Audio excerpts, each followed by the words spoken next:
We have a free day, guys. Join me as I peruse the internet. What happened here?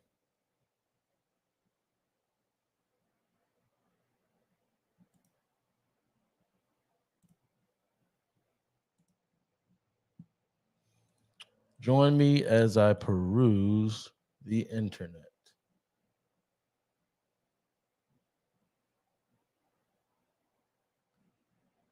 Thought I had a meeting earlier, but I don't. So now I've got free time before I go and spend some time with my sons. And I decided I'll do a live and look through the interwebs with you, do some commentating. We have a new episode dropping this Thursday. Stay tuned for it. We sit down in this episode. We sit down and actually listen to an argument for Kamala Harris. We try to listen with humility and earnestness. I'm being serious, and listen to an argument to be pro Kamala Harris. And we try to take it extremely serious and see if we come out on the other end with some takeaways, some positive takeaways. So tune into the episode this Thursday to see what came of that.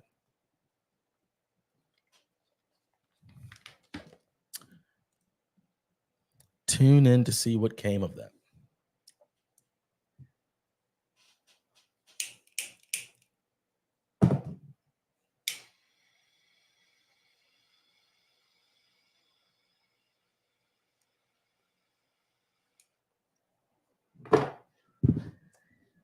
So I was briefly, as I said, if you're just coming in here, I was here. I actually came straight from my office, and I thought that I had a meeting at 4:00, and it turns out I didn't. It's a good feeling because I was running late. A meeting back at our offices, it ran over, and then I kind of got into a discussion that was passionate, and it wasn't a disagreement. It was just a passionate discussion. And I looked and I saw it was almost 4:00. It was 3:30, and I live about 30 minutes from my office with traffic. So I had to rush back home. That part didn't feel great. Rushing back into traffic. If you're anywhere in the DMV in DC, Maryland, Virginia, you know what I mean. It's not awesome. Rushing back from work, just to find out that the meeting that I thought I was late for is on Thursday. It's a virtual meeting. How are you gonna be late for a virtual meeting? Come on, Brandon. But it's all good. So now I've got another crack at it. And since I have some free time, I have another meeting at 7:00, and I'm going to spend some time with my sons and my wife before that. But for about 25 minutes or so, I'm going to spend some time with you guys, and we're going to look through the internet. I saw something that could really suit a lot of women who are searching for husbands in this crazy world today. Let's pull it up. It's interesting. I still don't know what to do with let me see. I still don't know what to do with Threads. If anybody else knows what to do with Threads, let me know. But it's a weird thing. But whenever I'm on Instagram, some random thread is suggested to me, and I saw this question. I don't know who this person is. I don't know why this person is on my feed. I mean, it's just so random to me. Maybe I'm a boomer, but I just don't get Threads. I don't understand it. But Just Whitey or Just Weedy says this. It's a woman. She says, "Hey, men, what makes women instantly unattractive?" And the answers are not shocking. Let's go through them. One says, bears no fruit, doesn't show qualities of a Proverbs 31 woman, lacks accountability, believes in zodiac signs, and tries to defend it. No prayer, believes in zodiac signs and tries to defend it. It's getting real specific here. Immodest Jezebel spirit. Interesting. You know what would be cool? So some of you guys answer. Put your answers in the comment section. I'll have to check on Instagram. I don't know what's going on with my Instagram here, but yeah, put your answers on Instagram. Men, what makes a woman instantly unattractive? And in women, you can answer what makes a man instantly unattractive. And obviously, yeah, you can answer it. Maybe if you're married, you remember what was unattractive, but you're your thoughts genuinely don't matter if you're married. uh, you're married, you're in a covenant, so it doesn't matter about how you feel about your spouse when it comes to attraction because you married them. However, before marriage, I think attraction is important. It's not the main thing. I don't think you should get married for physical attraction, but it is not bad to desire to be physically attracted to your spouse. Just know that it'll be temporary, at least the standards that you hold them to. So if husbands, if you're looking for a woman that has a certain body size, women, if you're looking for a man that has a certain body size, things like that, one day gravity is going to win. So that should not be your primary reason. It shouldn't be your primary reason. But yeah, back to it. Put your thoughts in the comment section. We have another one. Dang. Dad to a princess says accessories. So his answer to what makes a woman instantly unattractive is accessories. That's tough. But then he specifies Wolverine's nails, snuffleupagus eyelashes. Oh my gosh, excessive tats. I mean, I can relate. I can relate to this. Uh, Another thing that makes her instantly unattractive is personality. She woman man haters club. Oh my gosh, what is that? I know that phrase. She woman man haters club. Is that look? Wait, is that what is that? Somebody tell me what that is. I don't know if I can see. Let's do this.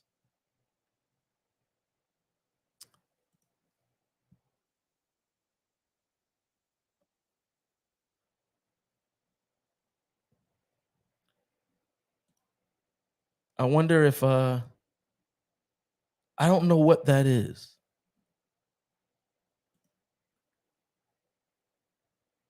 Huh. Okay. Um so I can't get on Instagram for some reason. Maybe I can get on Instagram on my phone. Hold on, bear with me cuz I want to see you guys' comments.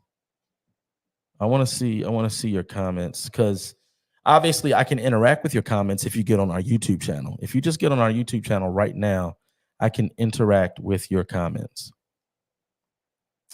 Um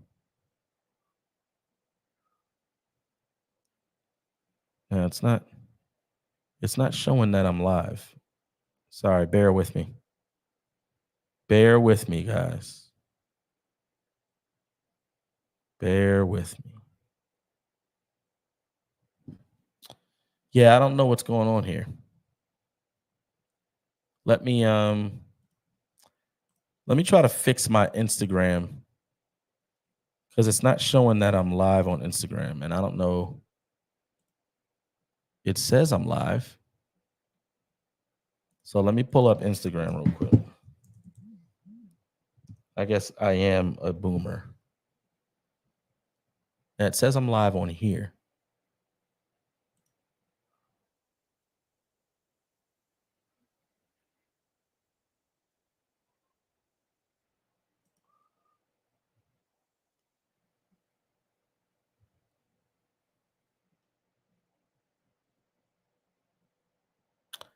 I don't know what's up, guys. So, all right, well, let's just get back to it. If you watch on YouTube, if you go on YouTube, then I can actually see your comments and I can interact with them.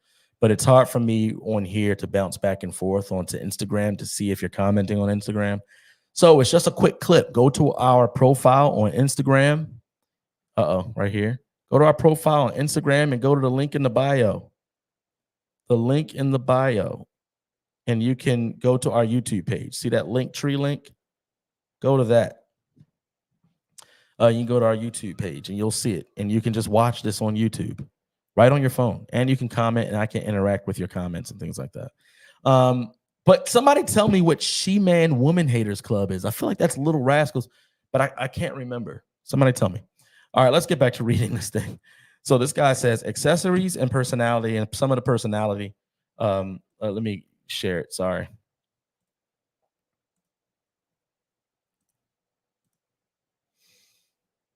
Hmm. Let's share it. Okay. Um, Some of the personality is she man woman haters club attitude. Anything above a 0.00000000672% ratchet levels. I don't want any ratchetness. I don't want any ratchetity. Uh, I think there are things people might mistaken as ratchet, but no, there's passion, there is a zeal, but with control, they remain passion and zeal.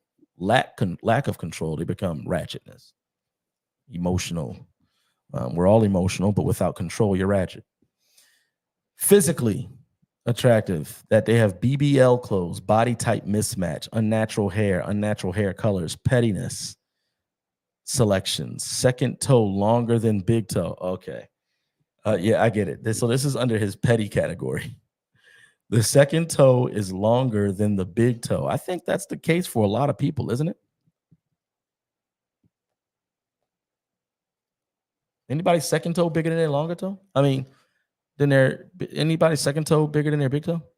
Ashy knees, um, fry beggars. The waiter clearly asked what you wanted. Now stay off my plate. Oh, okay. So he's got a whole list. Honorable mention, sexy red listeners. Um, yeah, sexy red could walk into my man cave right now and I wouldn't know who she was. It'd be a dangerous scenario for her. But I wouldn't know who she was. All right, let's look at some others. Number, if you're just joining us, these are what makes a woman instantly unattractive. This is a question that was asked by a woman on Threads, and men are responding to it. J.S. Wayne says, calling other women pick-me's simply because they love and adore men. Okay. Jezebel spirit, narcissistic, calling themselves a Christian and once a man of God, but their mindset and beliefs aren't aligned with God. Touche. Excessive cursing, agreed. Talk to and about people, nasty, agreed. Hypocritical, I would say agreed, but in a sense, we're all hypocritical. But I think to an extent, that should be maintained. I don't think we should aim to be hypocritical, but yeah, any of us who holds ourselves to a high standard can't do it perfectly, thus making ourselves people who can't actively walk out the standard we hold others to. However, I will give them grace because to be a hypocrite literally means you're acting. The Greek word means an actor. Hypocrites, it means actor. So if you are an actual hypocrite, then you know you're not the thing that you are trying to portray in front of people. So I broke that down unnecessarily. So JS Wayne, I'll rock with you. Hypocritical, I get you. No accountability, yes. Always have issues with other women. Why can't she get along with anyone? True. No sympathy, got it. Low IQ, yes, definitely a turn off. Definitely a turn off, low IQ. Now, I would say low IQ does not mean that you don't have a PhD. I would say low IQ is obvious. It's obvious. There are definitely varying levels of intellect, and a low IQ it transcends book knowledge. Low IQ is just basically life has been happening and you haven't been paying attention. You haven't been learning anything. So get away. From an online standpoint, endless lip syncing videos and can't hear her voice, no personality captions, and only engage with negative statements. Effin Jerk is his name. This dude must be young because even in answering the question of what he finds unattractive in a woman, he starts with a woman's online profile. So maybe I'm missing something there. That's interesting. Yeah, that's interesting. In person, see-through clothing bought from Rainbow. Wow, that's very specific, bro. All their opinions come from social media or reality TV. That's ironic that you don't want a woman, but the first, I guess, the first idea of a woman that he brought up is a woman's internet profile. It's interesting.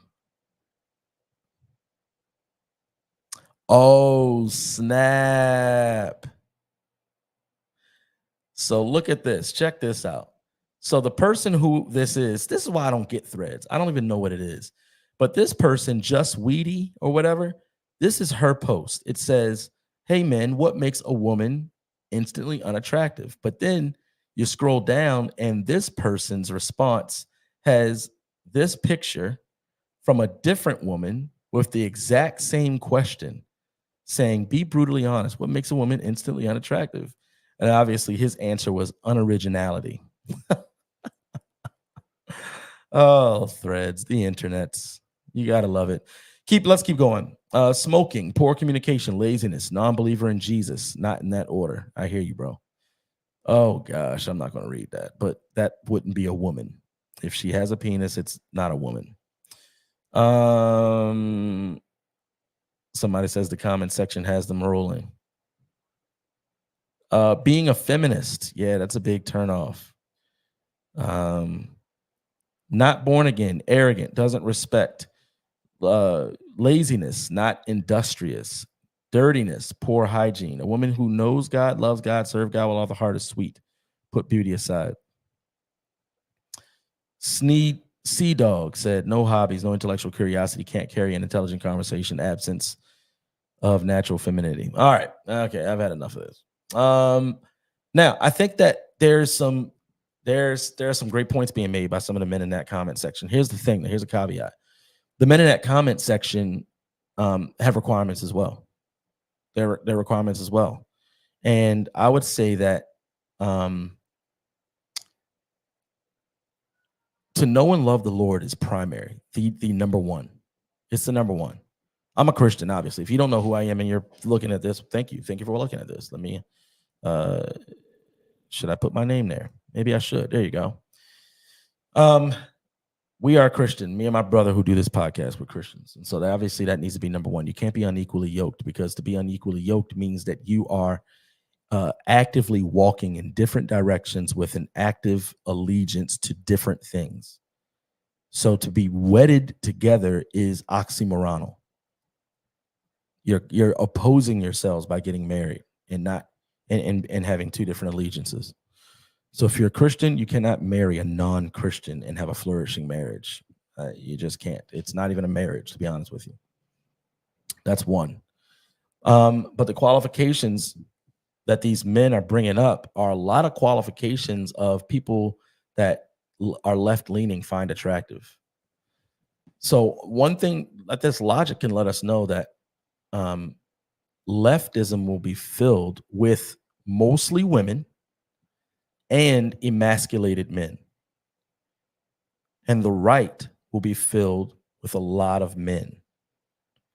Because even if they're not Christian and therefore their conservative views don't pour from a Christian worldview, they will find a conservative worldview more attractive. I think that's what that list is sharing with us. But I think the group that has more men, this is me freestyle thinking here. I'm just processing through this. The group that has more men will be held more responsible, because that's where all the power is. And I'm not talking about power from a leftist standpoint. I'm talking about physical brute strength.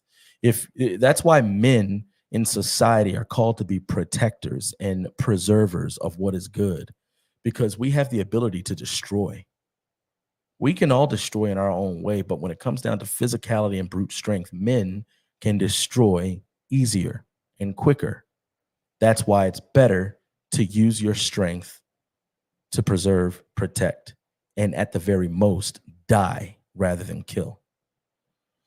And if you listen to our podcast, you know what I mean by that. Obviously, if somebody breaks into my home while my family is here, killing is the first thing on my mind.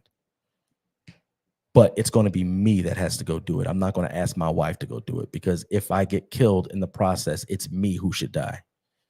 It's me who should die to protect her. Okay, I'm getting off of that. But yeah, I think that list is an interesting list. It's an interesting list to look at. It's an interesting list to give us a little commentary on society and the way things are shaping up. You saw different generations in there, I think, in those comments. Based on the comments, you saw old and young, but the men are choosing that which is from a conservative framework and a conservative worldview, which could be a double standard at some points, because you have men who are lazy, who don't hold highly the role of headship and the role of dying and loving a bride and giving themselves away for a bride, but they require in a bride a woman who's a Proverbs 31 woman, who can cook, who cleans, and who honors her husband and things like that. It's a two-way street. So women, you should be picking a husband. If you don't know what type of husband, just read the lists of qualifications of a pastor in the Bible. Why? Because although those are the qualifications of a pastor, every man should be aspiring to meet those qualifications. So it doesn't mean every man who meets those qualifications will be a pastor, but it does mean that every pastor ought to meet those qualifications, and thus every man ought to meet those qualifications. So yeah, all right. So let's look at guys. I was going to look at my Instagram page, but I don't know if I can. Oh, I can. Look at that, because there are some people who have been quite upset. They've been so mad with me, and I don't know why. I don't know why. So let's take a gander at some of the things. So we have this here. Let's see. A Nazi era relic. Whoops. Let's unmute it. America in the year 2000. Are you Russell Uklov? Are you RU486? Their majority shareholder is Hoechst AG. Hoechst AG was the co-founder of a German chemical company known as IG Farben. IG Farben was infamous for creating a cyanide gas known as Zyklon B, the gas used to poison Jews in Nazi death camps. So Hoechst AG simply shifted from creating poison to murder Jews to creating poison to murder babies. It's the same company! Welcome to the culture of death. Welcome to what happens when good men and women who claim the name of Christ and ought to know better are weak, wimpy, woke. By the way, hey, Seth Gruber is the man. You can feel his heart. He doesn't wear it on his sleeve. He walks around gripping it with his hand. And it's the heart of Christ. It's the heart of a lion. You got to love that. You got to love that. I was actually in contact with his people, try to set up a time for her to come on Black and Blur. So be on the lookout for that in the future. Now, let's look at some of these comments. Let's see. Amber. Now, Cartwright Amber is one of our faithful followers on this podcast, yet she hates us. So I don't know why, but Amber, we love you. Thank you, Amber. Thank you for always tuning in. I feel like she is my counterpart. She is my social media counterpart. We spoke. We had a conversation, did an episode together. She's a middle child. She's an atheist that walked away from church after being very, according to her words, steadfast in church and things like that. Me, I'm the opposite, though I also am the middle child. I'm a boy. I grew up in church, but I was very duplicitous. I was living a reckless life. I was living a very reckless life, and the Lord snatched me up in college, and now here I am in pastoral ministry, and there Amber is as an atheist who's a lesbian. So I feel like we're like each other's counterpart, like in a Marvel universe type of thing. But this is what she says. And whose side was his people on during the Civil War? Let's look at his family history. We want to go into the history of pharmaceutical companies, but can't accept America's. What? That's not coherent to me. I don't know. And also, you dig into the history of infanticide through Planned Parenthood. That is American history. That's the point that Seth is making. He's talking about American history. So I think that's completely a miss on her part. Let's look at some others. I saw another one who was so mad. Oh, here we go. He says, please, God has been killing children forever, or is he not the same God that sent a bear to devour 42 children for making fun of a man for being bald? Oh, man. To go into that would take biblical hermeneutic that I'm very sure the Lone Ranger is unwilling to comprehend.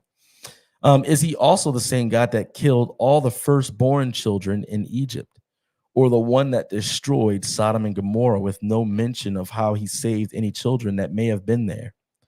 Now, this is let me get on a soapbox really quickly. Let me go here. This is what I don't get about people who use this argument. This is essentially what's happening. Seth Gruber in that clip that you just watched is calling Christians to arms because of the disgusting nature of abortion, which is the murder of babies. And then you have people like that guy that was on my page commenting who respond like return serve. Well, you can't say anything because God also killed babies.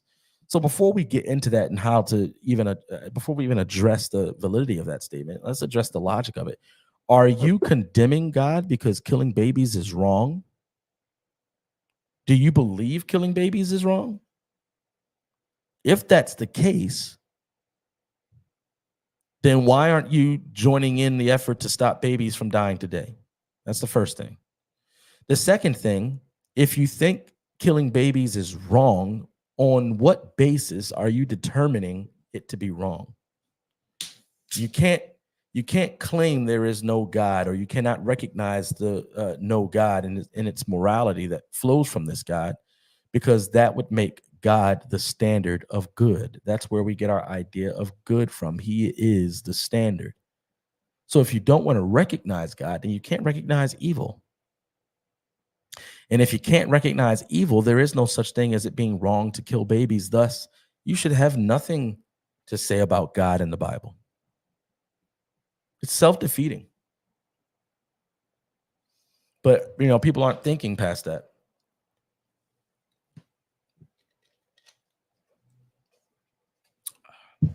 I love salsa water. People aren't thinking past that. So I always find that interesting.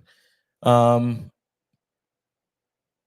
he talks about these things like the firstborn dying in Egypt and Sodom and Gomorrah.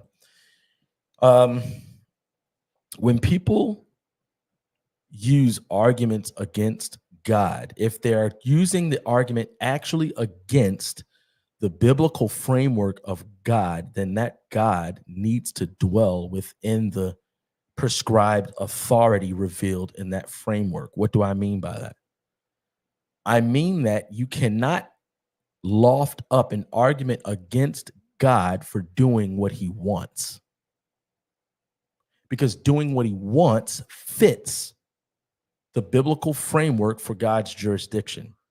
He's autonomous. He is sovereign. He has aseity, which means that he has need for nothing and exists on his own accord.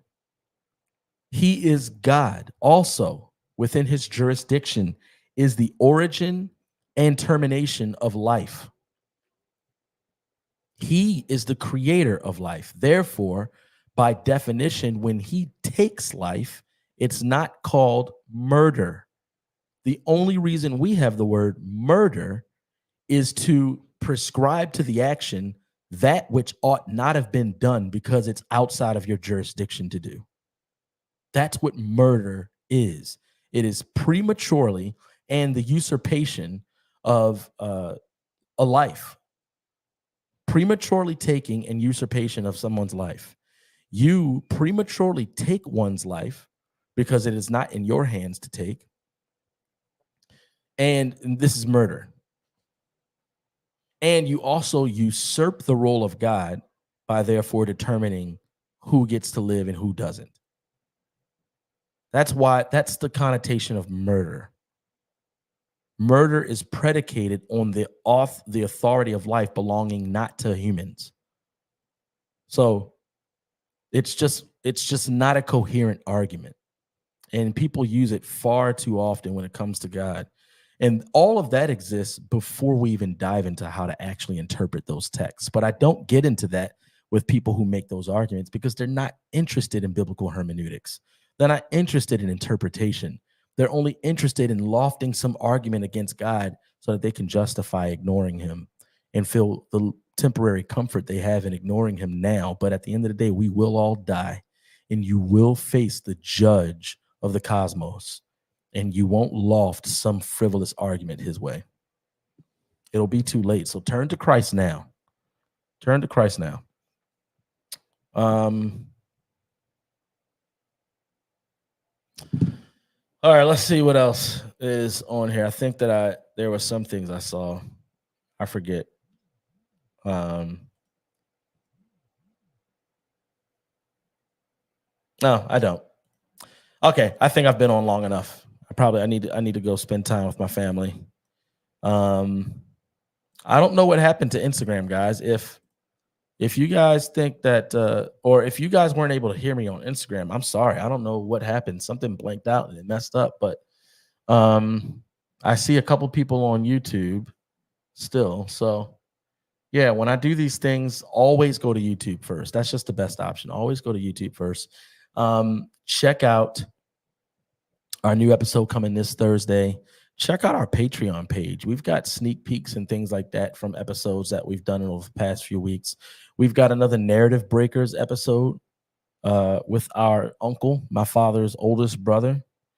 And then also stay tuned. In a couple of weeks, I'm going to be leading a book group. I don't have it, but I'm going to be leading a book group for the Center of Biblical Unity. Let me go to it. I'm going to show you that page. If you're unfamiliar with the Center for Biblical Unity, that is with Krista Bond.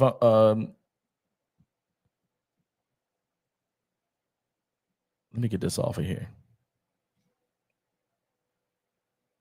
Sorry.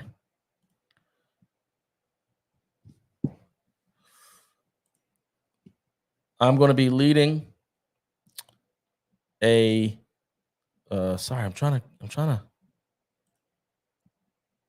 this is this. Oh, I'm not sharing this page. This is the Center for Biblical Unity. I'm about to share it. I need a producer.